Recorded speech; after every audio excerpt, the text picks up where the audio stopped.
जाता है तो फिर वो शिव कहीं ना कहीं उसको बचाकर निकाल कर ले जाए।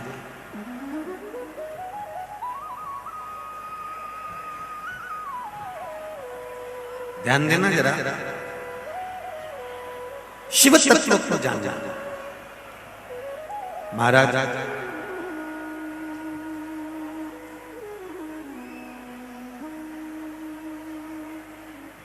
तारकासुर के प्राण छूट गए थे।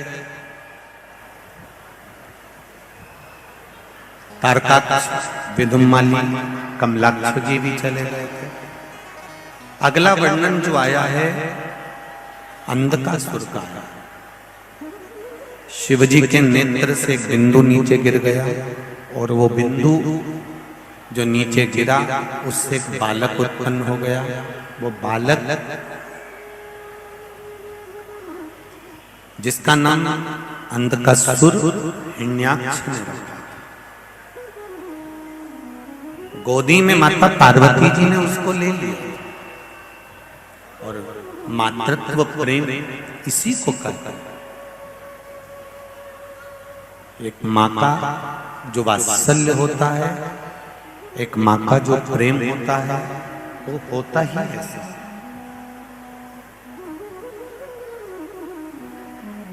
एक माता का स्नेह। शिवजी ने कहा कि पार्वती इसको ले जाकर तू समुद्र में फेंक दे। पार्वती जी कहती है नहीं, या आपके द्वारा प्रकट हुआ है इसलिए मैं इसको फेंक नहीं सकती, ये आपका पुत्र है। शंकर भगवान कह रहे हैं ये मेरा पुत्र नहीं है, तू तो फेंक दे। मेरे नेत्र बंद करने के बाद प्रकट आए, फेंक इसको। नहीं नहीं नहीं प्रभु, इसको नहीं।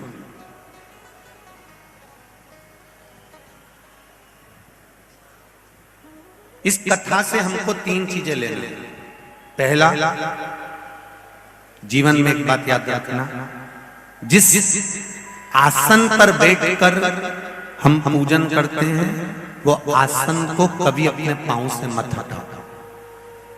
ना पांव से खसकाओ ना हटाओ। वैसे तो बीकान गांव की माताएं आसन को पांव से नहीं हटाती होंगी, हम तो हमारे यहाँ की कह रहे हैं। जिस आसन पर बैठकर हम पूजन करें, पाठ करें, मंदिर में अर्चना करें या हम पूजन पाठ में लगे रहे, कई माताओं की आदत रहती है आसन अगर इधर उधर बिछा रहता है, वो पति के साथ में आसन पर जब बैठने वाली रहती है तो हाथ से सीधा करने की जगह पांव से थोड़ा खसका लेती है।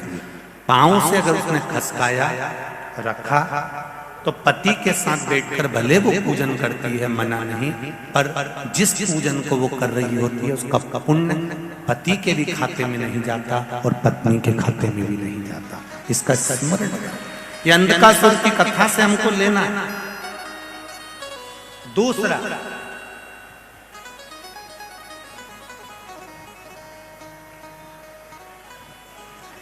घर से एक लोटा जल अगर पानी का लेकर जा रहे हो शिव जी को चढ़ाने के लिए, तो मंदिर से आते समय वो कलश, वो लोटा खाली नहीं होना चाहिए। मंदिर का शिव जी का चढ़ा हुआ जल, थोड़ा सा जल उस लोटे के अंदर, उस कलश में अवश्य होना चाहिए। कारण क्या है? हमारे यहाँ पर हमारे बुजुर्ग माता पिता कहते हैं, बुजुर्ग लोग कहते हैं कि सुबह अगर कोई जा रहा है और खाली बर्तन का दर्शन कर लेता है तो बेचारे का दिन अच्छा नहीं जाता। इसलिए हमारे यहाँ से कोई यात्रा पे जाता है तो भरा हुआ कलश रखते हैं, कोई आता है तो भरा हुआ कलश रखते हैं। जब आप जल चढ़ाकर वापिस आते हो तो आपका अगर पात्र खाली होगा और कोई बेचारा शुभ कार्य के लिए जा रहा है और आपका लोटा खाली है तो उसमें श्रेष्ठता नहीं होगी। उसमें 2 बूंद एक हथेली में पानी आए, भले उतना भी है जल अगर लोटे के अंदर, कलश के अंदर है, तो वो जल आप घर के दरवाजे पर छींटते हो, घर में छींटते हो या घर के लोग उसका आचमन करते हैं तो उसका फल जरूर मिलता है। और जो आपका दर्शन कर कर जाता है उसका कार्य से फल जरूर। आप जब लोटा लेकर आ रही होगी मंदिर से और आपका किसी ने मुख देख लिया, कोई भाई लोटा लेकर आ रहा है, उस भाई का मुख किसी ने देख लिया, किसी बच्चे का मुख देख लिया और वो अपने काम के लिए गया और उसका काम हो जाएगा, तो वो बार बार सोचेगा कि वो बच्चे का मुंह देखा था, वो भाई का मुंह देखा था, वो दीदी का मुंह देखा था, तो मेरा काम हो गया। अर्थात खाली पात्र नहीं लेना, ये दूसरे नंबर। शिव जी के चढ़े हुए जल का आचमन हमारे शरीर में अगर कोई गांठ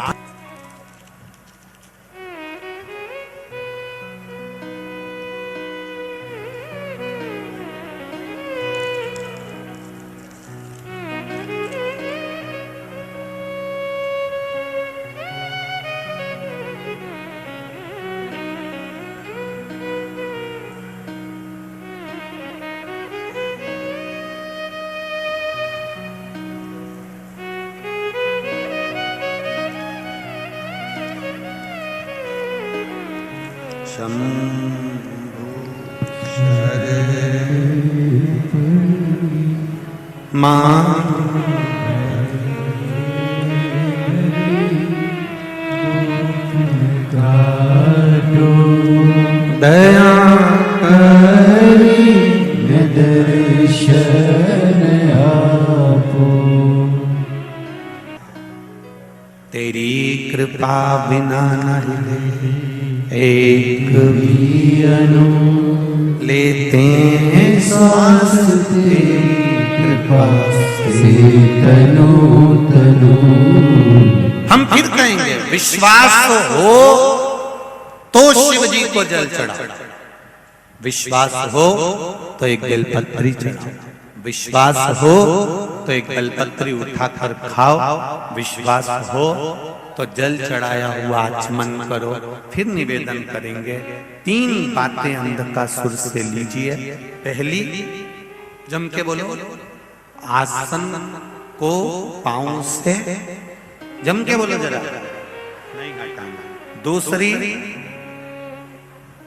शिव मंदिर जल चढ़ाने जाओ तो पात्र को, लोटे को, कलश को खाली मत लाओ, उसमें थोड़ा सा जल लेकर आओ। घर के जितने भी लोग हैं उनको आचमन जितना थोड़ा थोड़ा सा पानी दे दिया करो। अगर मान लो किसी के शरीर में कोई बड़ा रोग आ भी रहा होगा तो शिव का चढ़ा हुआ जल पीने से रोग समाप्त हो जाएगा, शरीर ठीक होगा। और वो भरा हुआ जल अगर आप लेकर आ रहे हो, थोड़ा सा पात्र में जल ला रहे हो, तो दूसरा यदि आपका मुख का दर्शन करेगा तो उसका कार्य सफल होगा। तीसरे नंबर, शिव मंदिर में जब भी जाओ, शंकर भगवान के मंदिर में जब भी जाओ, आखिरी में जब शिव जी की पूजन कर कर वापिस लौट कर आओ तो ये अंधकासुर के चरित्र से लेना। शिव मंदिर में जब भी पूजन करने जाओ, दर्शन कर कर पूजन कर कर जब वापिस आ रहे हो, तब दरवाजे पे से खड़े होकर एक बार देवती देव महादेव को वापिस दर्शन कर कर अपने हृदय की बात कहकर फिर आए। ये 3 चीज,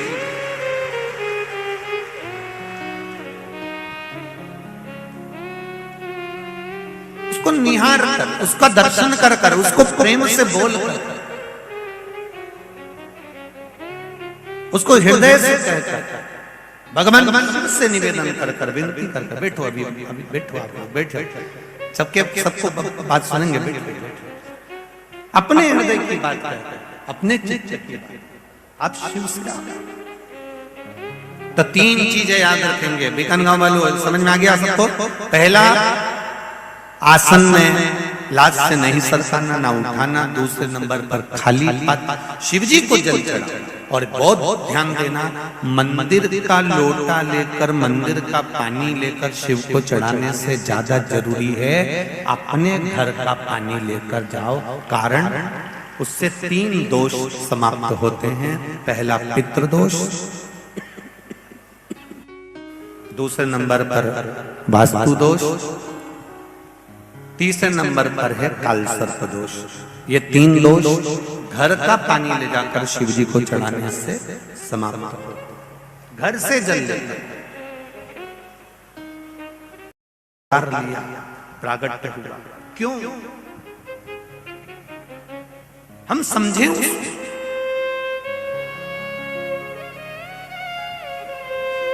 क्यों मेरे वल्लभ उस चंपारण की भूमि में विराजमान हुआ। उस चंपेश्वर महादेव की कथा, चंपारण की भूमि की जो कथा है वो रायपुर से हम 5 दिन सुने और उसको धारण करें, अपने जीवन का आनंद लें। क्या फल है उससे?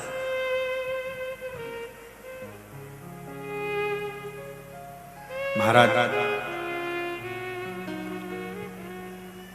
अब परमात्मा को आप थोड़ा सा दुख, ऐसा संसार में कोई व्यक्ति नहीं जन्मा जिसको दुख नहीं। माता के गर्भ से अगर जन्म लिया है तो दुख तो भोगना पड़ेगा। चाहे तुम संत बन जाओ, चाहे तुम साधु बन जाओ, चाहे तुम गुरुजी बन जाओ, चाहे तुम जो बनना हो बन जाओ, क्योंकि भगवान ने कहा कि मैंने किसी को कुछ बना के नहीं भेजा। भगवान कहते हैं मैंने पृथ्वी पर केवल मनुष्य बनाकर भेजा है, मानव बनाकर भेजा है। और भगवान कहते हैं पृथ्वी पर मैंने केवल तुझे मनुष्य का जन्म दिया है, मानव का जन्म दिया है। मनुष्य बनकर रहेगा तो जिंदगी में तुझे कभी कष्ट नहीं आएगा। तू कुछ बनने की तलाश में रहता है, इसलिए कष्ट जीवन में आता है। मानव का शरीर है, मनुष्य का शरीर है।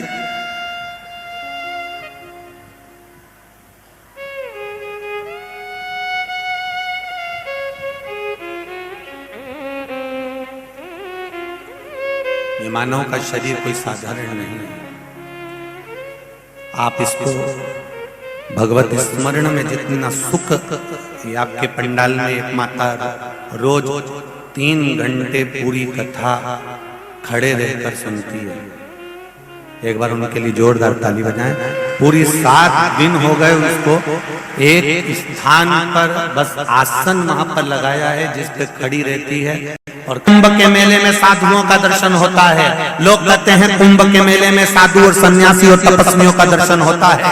शिव महापुराण की कथा कहती है कभी शिव महापुराण की कथा के पंडाल में जाकर दर्शन करना, यहाँ सारे संत साधु सन्यासी तपस्वी साधक उपासक भक्तों का दर्शन होता है।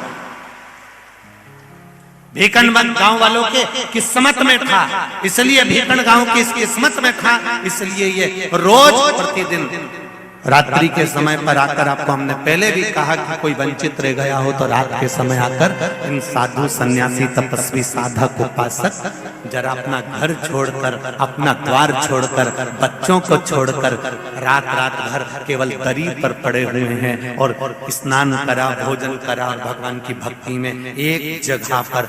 तुम कई माताएं हैं तो टाइम देख के 2 बजे कथा चालू होगी तो 1:30 पौने 2 बजे अपने घर से निकलती है और बिंदी बिंदी लगा के डेंटिंग पेंटिंग करके और भीड़ भुड़ा के आगे बैठ जाती है। कभी इनको देखो कि सुबह 6 बजे से एक जगह संभाल कर सो भी नहीं सकती क्योंकि दूसरा बाजू में बैठा हुआ है। एक आसन से कहीं ना वॉशरूम जा सकती है ना पानी भरने जा सकती है, डर लगा हुआ है कोई दूसरा बैठ जाएगा। अपना आसन सवेरे 5-5, 4-4, 3-3 बजे से संभाल कर बैठी है। इनकी साधना को मैं नमन करता हूँ, ये साधारण नहीं है।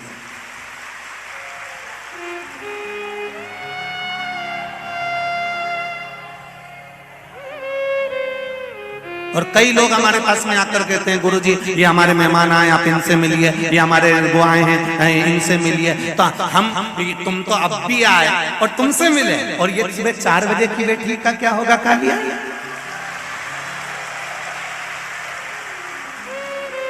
और अच्छे से सुन लेना, जितने लोग कथा करवा रहे हैं आगे भी जिनकी कथा है वो भी जरा अच्छे से सुन लेना। कई लोग कहते हैं गुरुजी कम से कम तुमको 1-2 घंटा तो मिलना चाहिए, हमने कथा कराई, ये कराई वो कराई। तो हमारा निवेदन है लाइट का कनेक्शन तुम लेकर आते हो, बोलो लाते हो कि नहीं लाते हो? जम के बोलो, लाइट का कनेक्शन लाते हो ना? लाइट का बिल जमा करते हो ना? लाइट का जब कनेक्शन लेकर आते हो तो लाइट छू के बता दो। तुमने लाइट का पैसा खर्च करा तो छू के बता कि मैंने तो 500 रुपए का बिल भरा। तो जब तुम लाइट का बिल जमा करो, पैसा जमा करो, तो तुम लाइट नहीं छूते हो, बस दूर से अनुभव करते हो। बल्ब जला दो उजाला हो जाएगा, पंखा चला दो हवा आ जाएगी। तो गुरुजी को भी बुलाया है तो दूर से अनुभव कर। सुना नहीं?